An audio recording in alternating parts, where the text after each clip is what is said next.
Welcome back, everyone. Well, joining us live in the studio today, we have the County Communications Director, Kevin Tennell. Kevin, it's always great to have you here with us in the studio. Thank you very much. Good to be back. Good. Well, let's first talk about this big jump in the number of cases in Yuma. Now, what are the latest developments on this? Well, as you know, we had 18 cases today that we announced, and it's the largest jump. But if you really think about it and go back a few days, we did have the blitz here in Yuma County on Saturday. So we were expecting these numbers to come up. Some of the results that we have today certainly include those numbers. So it's really not a large surprise to us.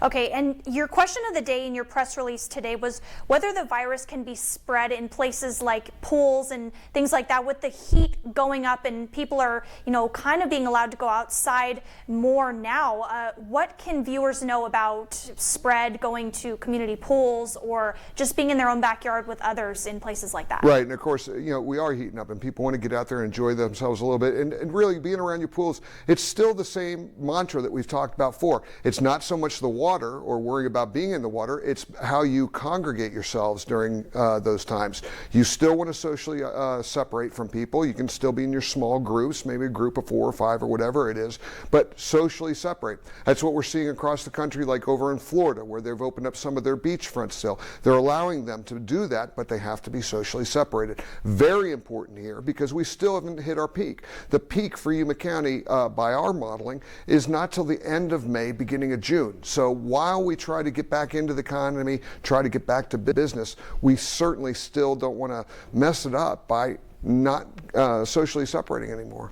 Right, and kind of continuing on this idea, a continuing concern for the community has been the risk of reopening businesses too quickly. We've been seeing that happen at sometimes here in Yuma and even just worldwide. So some health experts are even increasing the death projections of the virus if we aren't careful about that. So what are your thoughts on reopening potentially? Well, we're really following the governor's guidelines and we have a lot of faith and trust in what the governor's decided.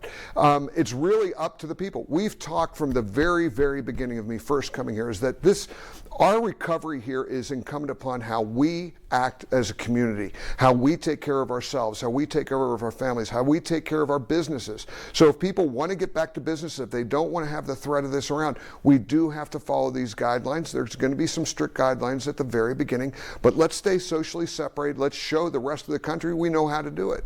Right. Well, that's very true. Thank you, Kevin, so much for joining us in the studio today to give us an update on those numbers. Always great to have you join us. And for the latest developments from the county, you can always visit our website or their website as well.